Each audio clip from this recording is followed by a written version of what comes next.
need to open the video that is being streamed live. Look for the chat box on the side or bottom of the video player. This is where you can type your message. Click inside the chat box and use your keyboard to type out what you want to say.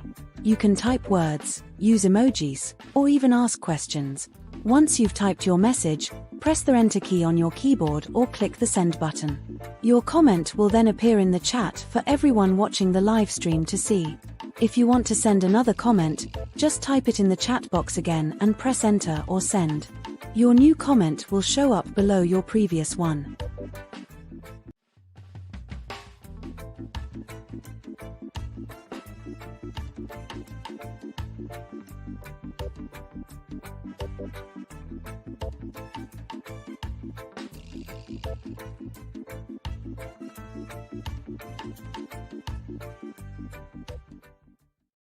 Comments in the comment section of the channel as shown earlier, or share them by WhatsApp at 876-503-9995. That's 503-995.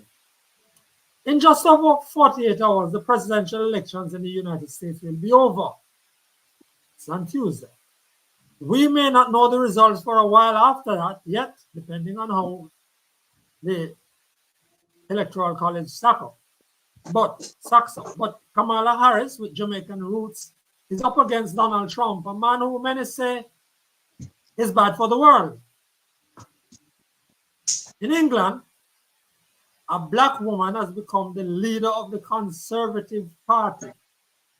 The first black woman to become leader of a major political party in England. 44-year-old Kemi Badenoch says the country and the party will hear some hard truths from her. She's head of the Conservatives, mind you, that black people, including West Indians, have always shied away from.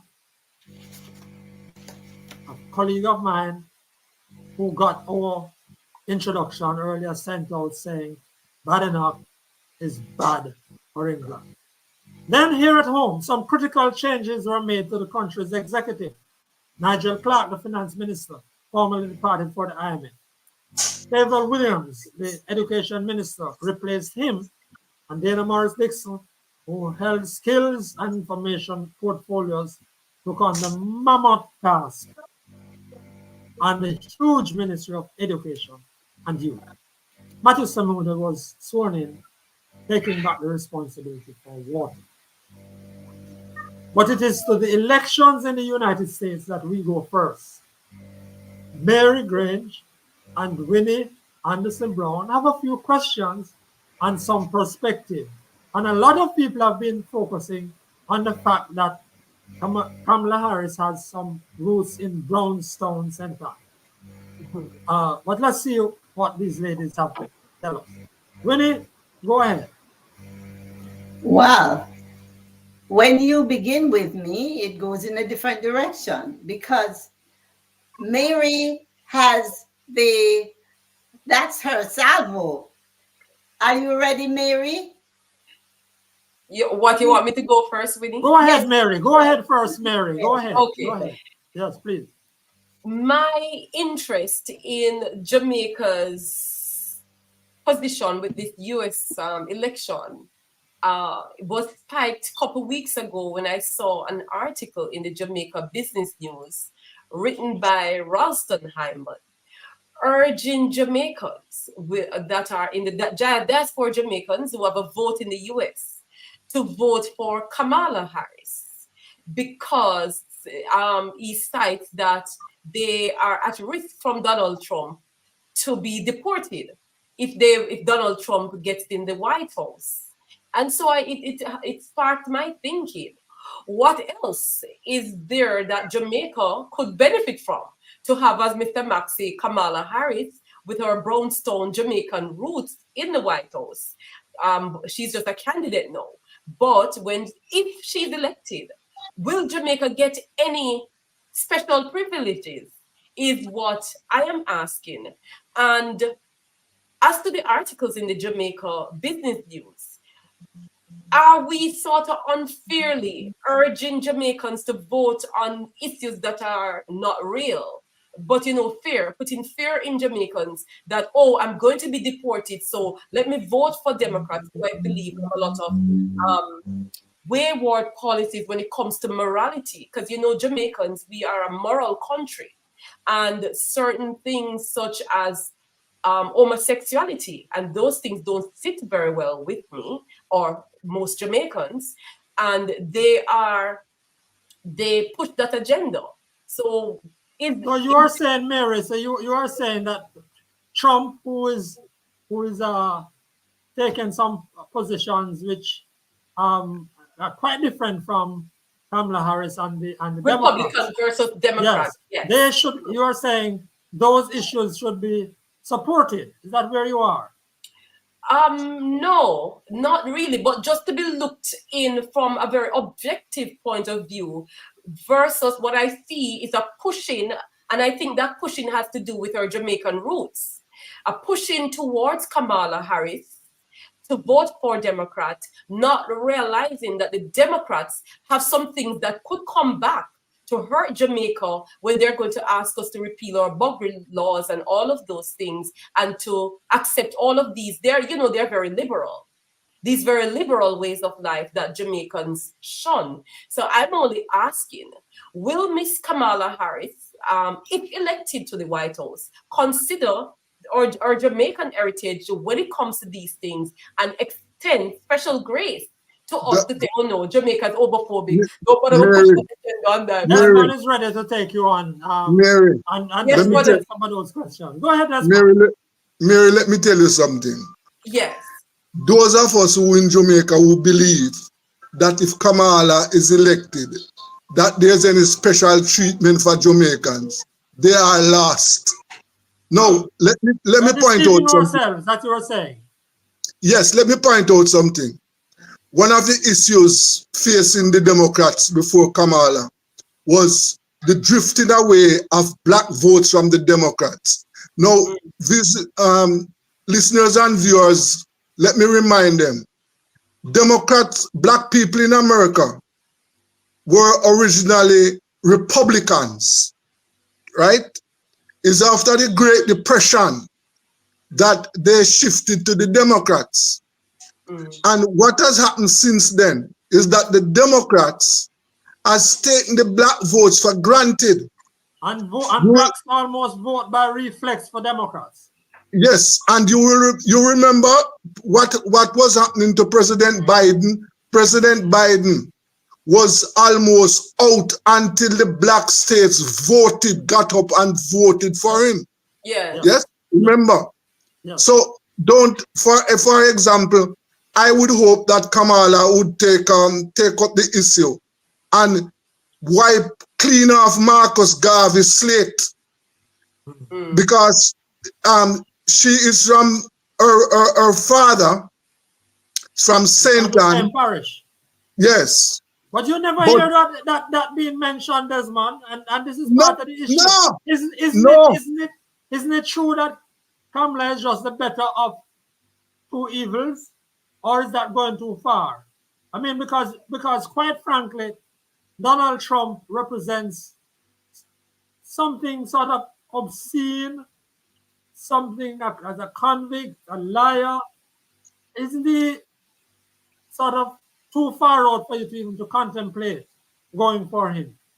No, Franklin, remember one of the things that we must remember. America is governed by a system, The president. The president, remember we had Obama there, What Obama did for black people? What? I'm considering those things in my mind, Brother Desmond. So remember, all of us had gotten behind Obama, thinking that would have made Jamaica great as well. But the president, he probably had it in his mind. Winnie is shaking her head violently. Come in, Winnie. Go ahead, does the system allow him to do anything? The system will not allow Kamala. And so I raise these questions because I know that us as black people get infected with this black gene and supporting the black gene. And I want us to look at policies, although we never look at policies when we vote in our election. But I know that the Democrats have some anti-Jamaican policies that I don't want in my What do you neck call of the woods. anti-Jamaican? You mean because the Democrats support said they're not Homosexuality interested and in who you same-sex love and marriages and supports gay. abortions and all of these Yeah. things that Jamaica, being a Christian, moral, remember that we have a All moral right, Mary, you've compass. gone down a road there. Hold on a little bit, Mary. Hold on. Let's hear Winnie. Winnie, jump in, please. Okay. We're just waiting on you. I will script it. Oh, okay. First of all, I must go right back to Obama because it's white people that caused Obama to win. You do not have enough black people. Without the support of the whites, Obama could not win. So let's remember that. No, but remember, Brother Desmond just said Biden was losing until the black vote chipped in the last Which year. is correct. So all That's votes are Biden. carried away. I'm saying Obama could not win without the white votes. I It's understand that because there's I understand that, Winnie. But Then, without but total Winnie, vote, we Winnie, can't you have a don't have winner. Winnie, you Allow don't Winnie have to make her to point. Winnie, Allow Winnie to Winnie, make her you don't point. have to tell us that, you know, America is a white-dominated country, you know. Of course. It's not a black-dominated country. I'm saying that to make Desmond. Let's give Winnie a chance. Yes, the demographics are against blacks there, but Winnie, go ahead. Go ahead, Winnie. Whatever, anybody who gets there must have enough white votes. So it is foolish for black people to think that they will get any special lion's share because a black person is there. The whites must support anybody who is there as president. So the leaning because this person is black is not going to help. For black pride, yes. But when it comes to special treatment of blacks, that is not a reasonable expectation because of how the system works. Remember that the president has so much power and no more. And I don't know if Kamala Harris wins, I don't even know how she would manage because she would be strangled. It would be hard for her to even get her policies through unless they have the Senate as well. So that said, there's some comments, Mary, because you can respond to them. I want you to look at the comments. You have a very interesting comment there from someone who is asking why one picture is bigger than the other. So speak. Yes.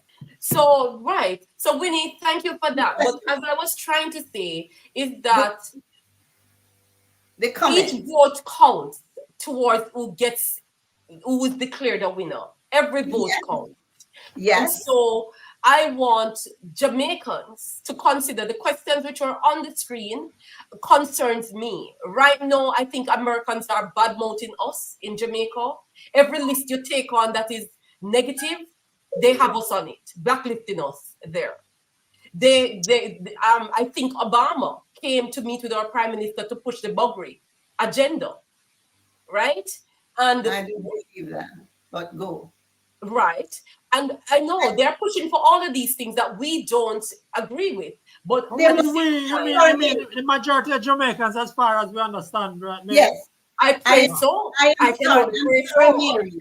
But we should remember the ambassador that was here, that wanted his mate, same-sex mate, to be also here. Thank you for bringing that up, Winnie. Remember what happened? Yes. America repealed whatever gave them the permission to do that. That cannot happen anywhere else. So the lobby was successful. So let's not forget that. And Winnie, one of the things that I have to remind you about, you know, blacks are supposed to get some special treatment in America, you know. Let me remind you why. White people were not slaves in America. Indians were not slaves in America. It was blacks. 400 years of free labor to build America. Remember that. No, you sound like you misunderstand me. What I'm saying is this. For black people to think that because someone black is there, unless the white people support whatever comes out for blacks, it won't happen, because the one black president will not be able to do it. That's the point I'm making. So don't misunderstand me. It's not that it should not happen, but look at the process to make it happen and have realistic expectations, because a one black person will not make all the difference. That's the point. So Winnie, that said, you would be suggesting, or you would be hoping that who would win on Tuesday? Well, you take me down that road. I'm going to take each one of us down that road. Yes. I was in the US January 6th, and I was really, really uncomfortable. I could not sleep that night because I was listening to see people who had to run for their lives if they would want to vote against certifying the elections. And they did. I heard Trump saying, you can go home now. People died that day. And to my mind, if people allow Trump back in the White House, it says that most of those who vote do not care about democracy. So against that background, despite the challenges, it's the lesser of the two evils. I would prefer female. And you would support Mr. Trump. Desmond, how you come out of it? No, how could you say that? I could not support. No. I'm sorry. You would support. You would support Kamala Harris.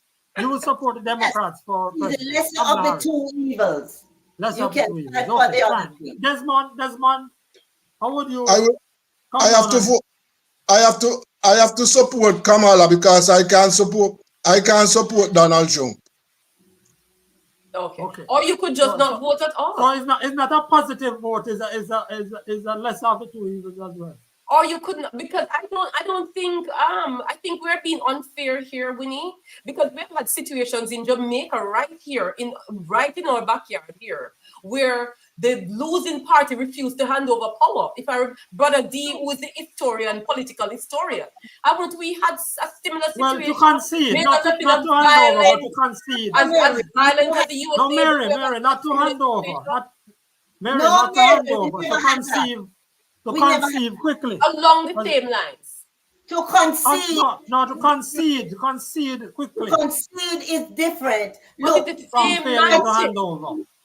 Mary, it looks as if you're not living in Jamaica. We're in Jamaica that happened since 1944.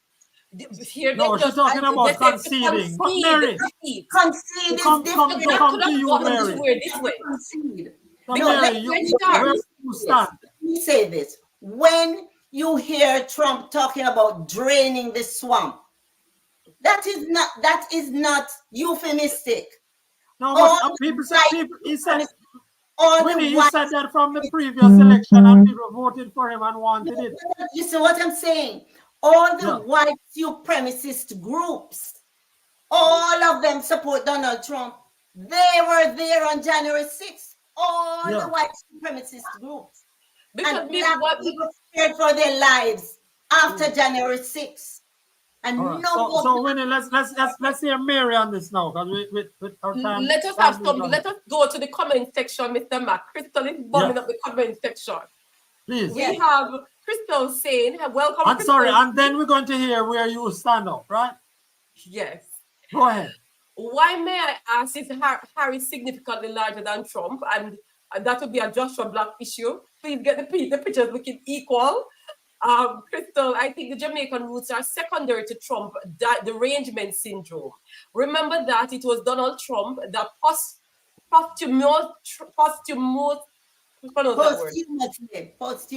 posthumously pardoned Jack Johnson. Johnson, the first black man who became world heavyweight champion, for a 1913 conviction for violating the Mann Act. Obama refused to pardon him. I get what you mean, Winnie. You're being practical and thinking about how policies are actually implemented. I like it.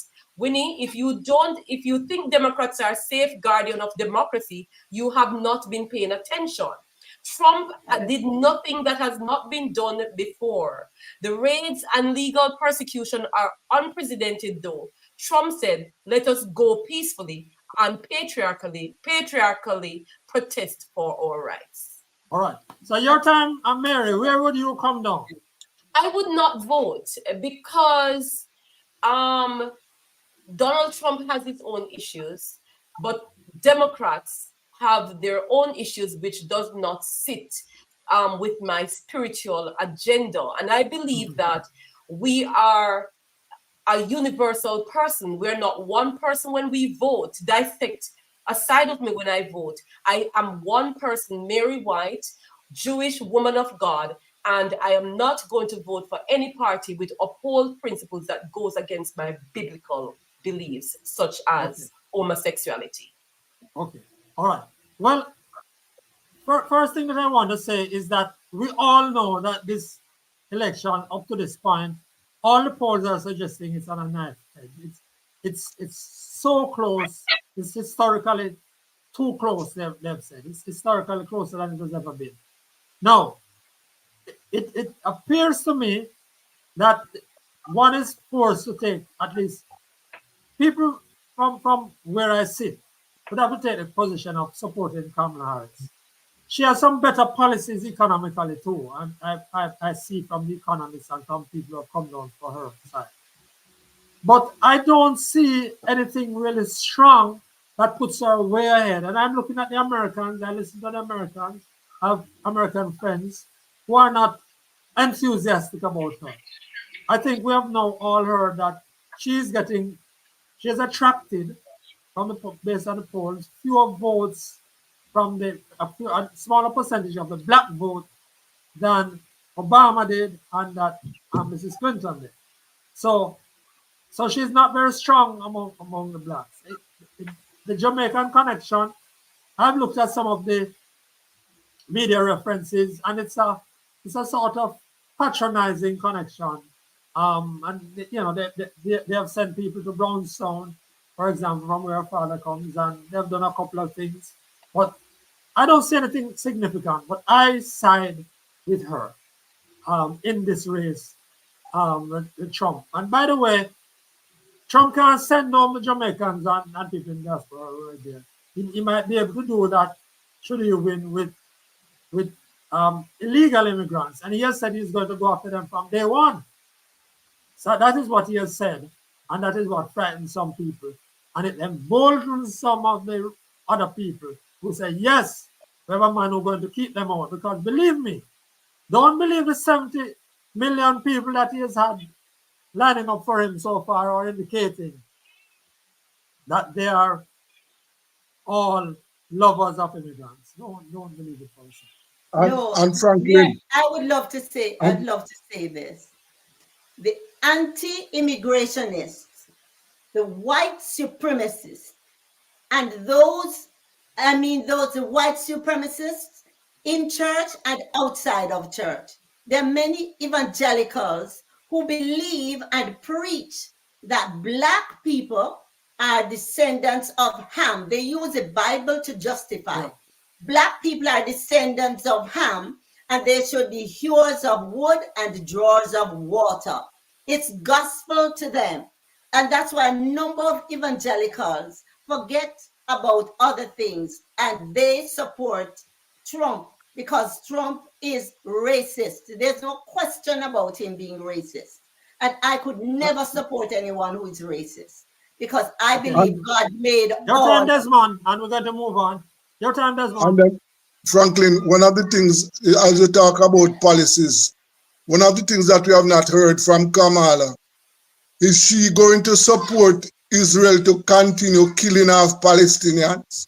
Well, Desmond, you mentioned the system earlier, and she can't, she doesn't have any leeway.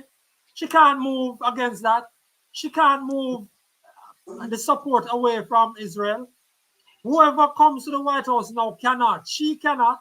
Trump has no intention of moving away, and she has not indicated that she will.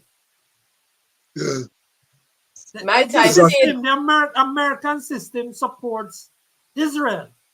That's the Yes. bottom line. so how Yes. Donald Trump is able to do so much, but Kamala Harris' hand seems to be tied, and people are Because fearful he's a that white Donald Trump man. is going to do all this, but Kamala Because can't Trump do it. is a white man. It doesn't matter who is there then, because their hands are tied.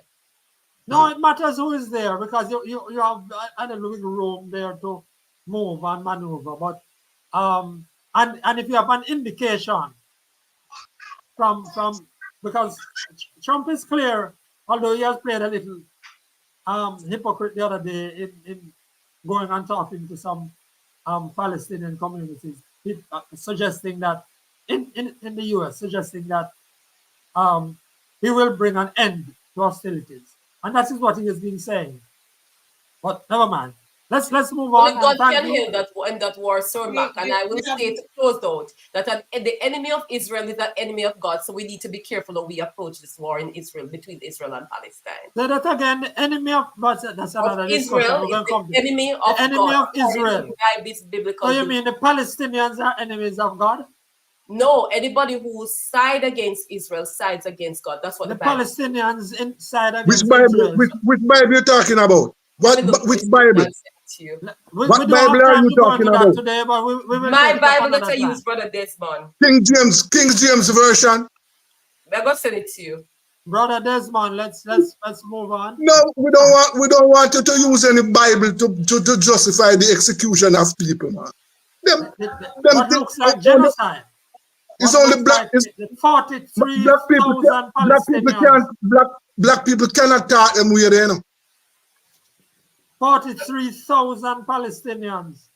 And as a friend has reminded me, they're pushing the world and the UN, and they're pushing for polio vaccines to commence in Palestine, in Gaza. And he says, what a shame. They're trying to keep the children living a little longer to die tomorrow. Zechariah Never 12, mind. sir, Brother And then Desmond. you have this. Talk You about have it this. all. You have this Christian view that Israelis are children of God. I mean, where we get this from? The Bible, Where Brother do we Desmond. get? Who taught us these things? White people? Oh, you're Desmond. interested in the roots of the Bible now. That's a different conversation. But Zechariah 12 do warn about the enemy. Desmond, we went there already, you know, and so let's move on now. We went there and we will come back there.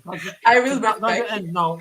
And it's good that we are remembering it that while it's going on here. Now, for the last two podcasts, we tried to get some broader understanding of FINSA and the circumstances that led to the financial meltdown of the 1990s. As we said last week, we did get a few words from Dr. Omar Davies, Minister of Finance at the time. The previous week, we had tried also to reach him. And we had some technical issues. And then last week again, and some people have called me to say, we're trying to hide what we got. No such thing at all. After some technical issues prevented his appearance on the platform, we got some comments from him. So here's a brief interview with Dr. Davies done last week. Dr. Davies, good to have you on. Now, what is it that created the circumstances that led to the establishment of FINSA? And would you do that same thing again if the circumstances, if you were there again? Well, I have been through this a lot. There are several statements to Parliament. There's several public utterances. Essentially, the regulatory system for the financial sector was deficient. And I will first admit that. And there were several misdeeds occurring. But because of the inadequate or inefficient regulatory system, it was almost impossible to track them down. For example, the way bad loans were handled in these groups of companies, they would simply shift them around, moving them from one institution to another.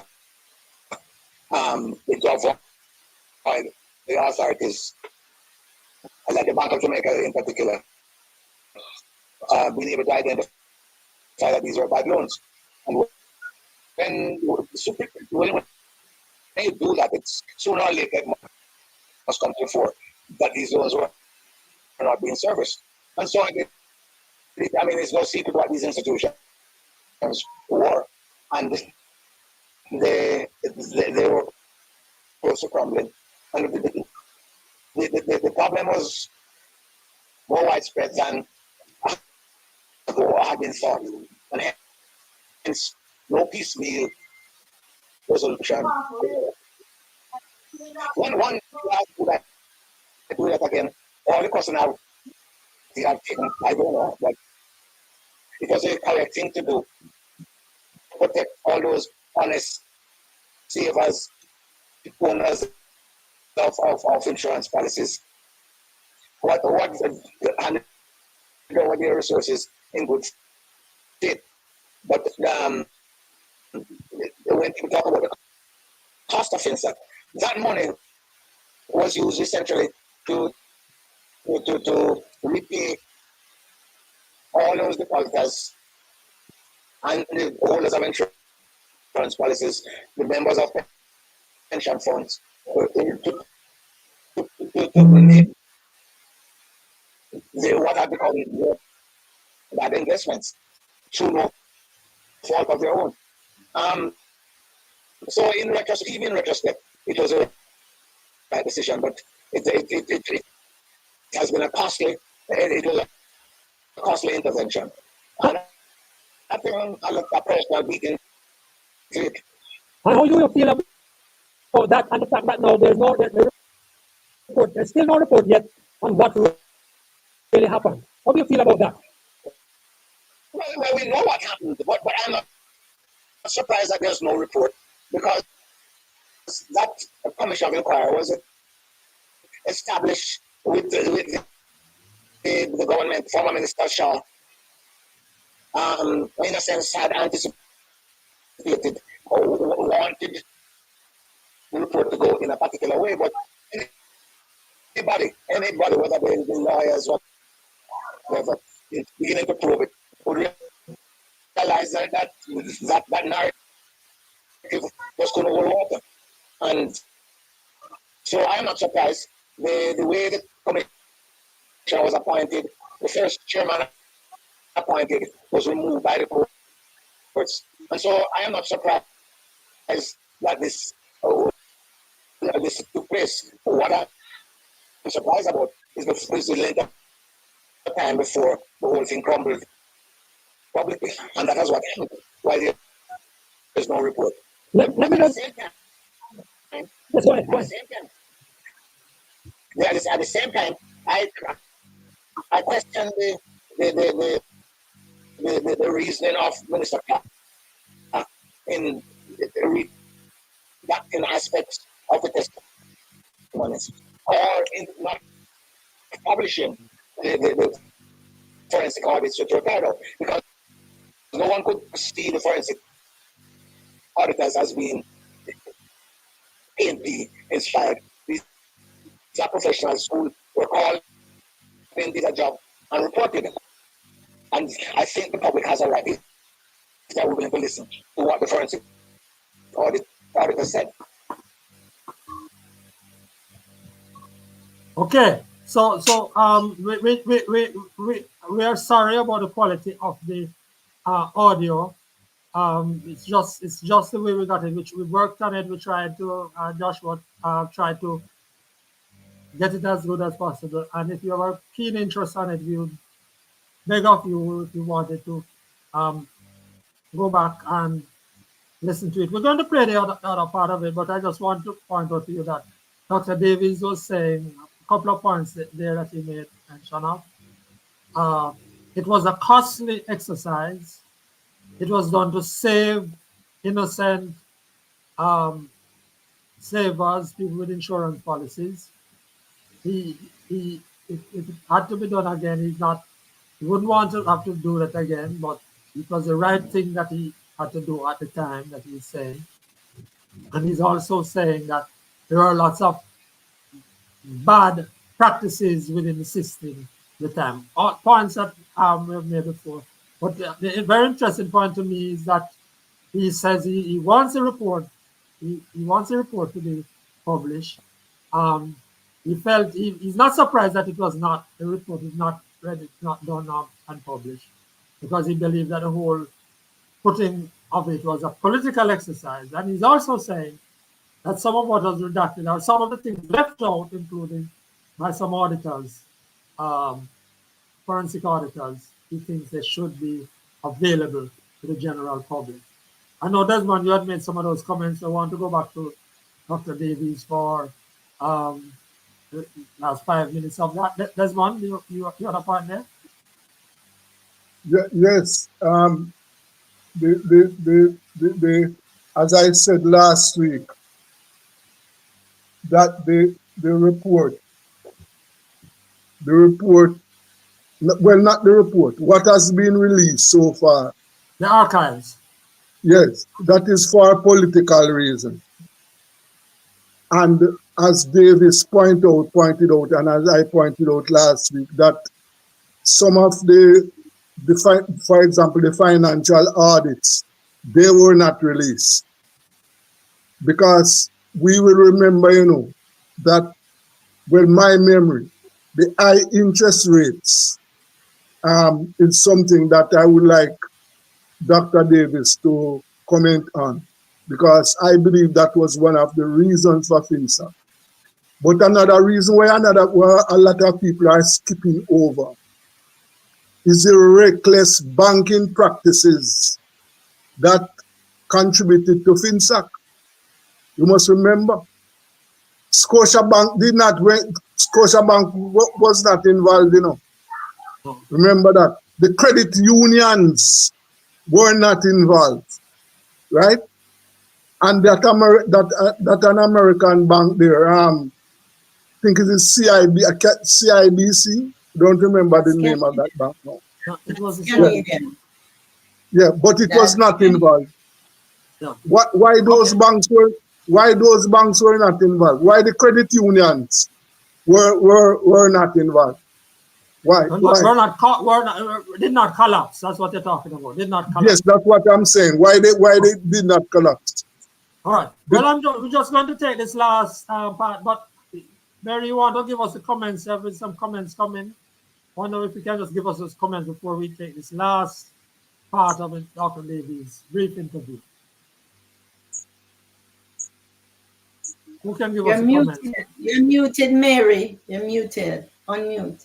Yes, you hear me now? Sorry. Yes, Sorry. go ahead. Yes, Mary. We have Carly saying that last week she was waiting on to hear Mr. Omar Davies. And because she wanted him to come on some weeks ago. He was to come on some weeks ago. And the audio was not good. And some of our viewers are saying that the audio was not coming across clearly. Okay. And yes, I'm sorry.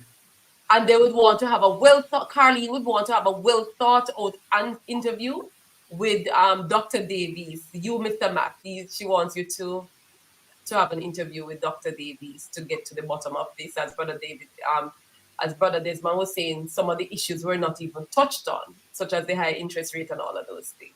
Yes. So, All right. We appreciate those comments, and I'm not even going to say where we're going to go with it, because I'm just wondering whether people are getting bored with it, and whether the fact that we have not been able to have the interview with Dr. Davies yet, and I've not seen any significant interview with Dr. Davies yet. So I'm not going to give a promise on where we're going to go. But I understand the comments, and I understand that the audio is very bad. And the only good thing about the bad audio is that you might be able to go back and listen to it and get some more from it. So we're going to just play the last part of that short interview for you now. Joshua?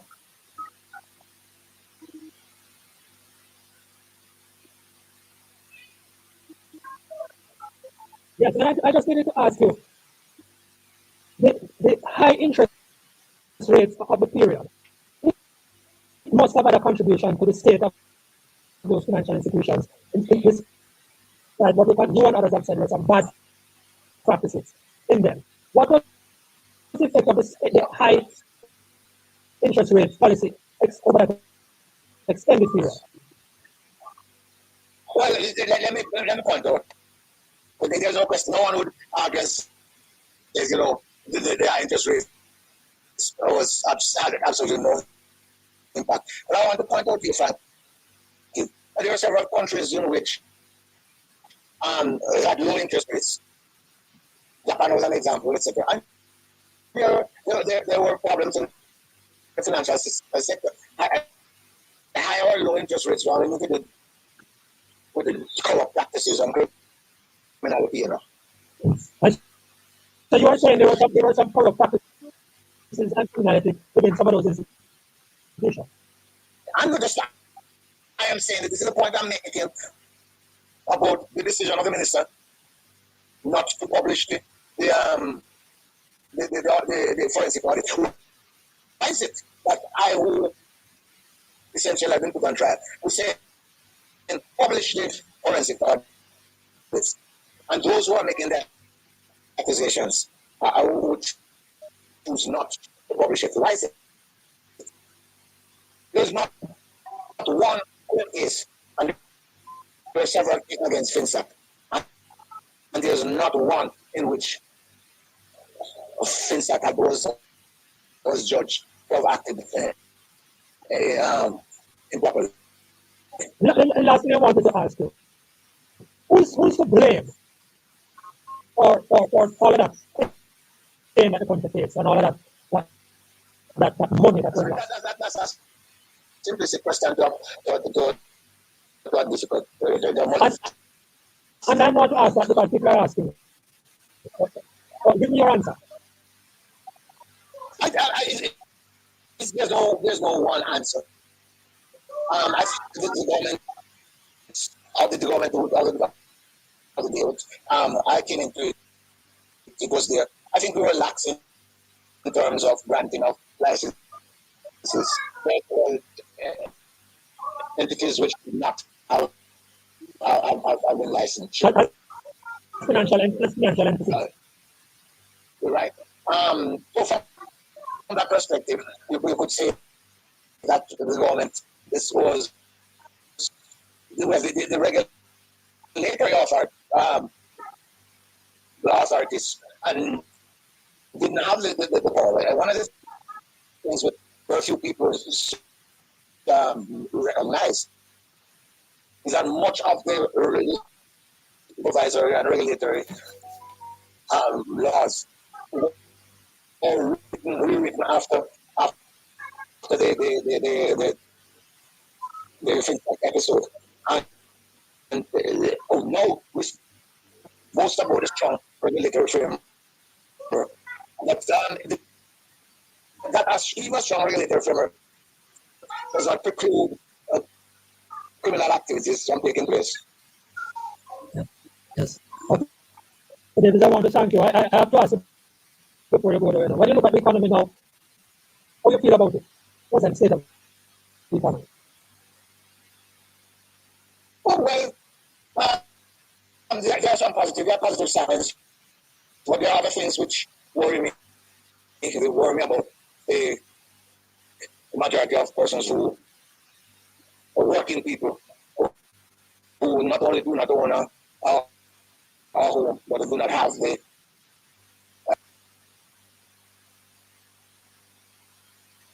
Okay.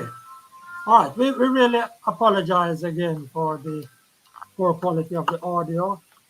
We had tried to straighten out bits of it, and we were not able to get it out there. Our apologies. Our apologies. And we wanted to take him on to one or two little other issues, but we just were not able to get there because the audio was pretty bad. And as I say, I understand the comments that have come in Yes. I've got one or two here too. We Yes, have Mary. Marva joining the discussion, Sir Mac. Marva Hewitt, welcome. She's saying, giving a perspective that this affected UK as well in the same period that we had it here in Jamaica. Okay. The financial All right. meltdown, that is. Okay. All right. Thank you. So we want to move on, and yes, I take the beating for that we never got a good audio on that. Now, just want to mention one of the issues that Desmond Richards will put on the table. We wanted to discuss it this week, but we had to move on and put in the overseas politics. Desmond, you are questioning some issues of local government in Jamaica. Yes, Brother Franklin, listeners and viewers. So, the councillors don't have the resources to deliver on their responsibilities. The municipalities are underfunded. And the other point is that all the municipalities, you will see the Kingston KSAMC reported that they are lost 168 million from market fees. Yep. Well, And Desmond, we're going to have to flesh it all out next week. Yes. We're just wanting to introduce it this week. We're sure if that issue and the issue of things, those are not going away. Thank you for joining us live. The recorded program is reached by the same link you use to watch live. Remember to subscribe and share with your friends and family. Thanks to Dr. Davies for a brief interview regarding FinSAC. On behalf of the technical producer, Joshua Black Media Services, presenters Desmond Richards, Winnie Anderson Brown, and Mary Grange, I'm Frankly McKnight. Until then.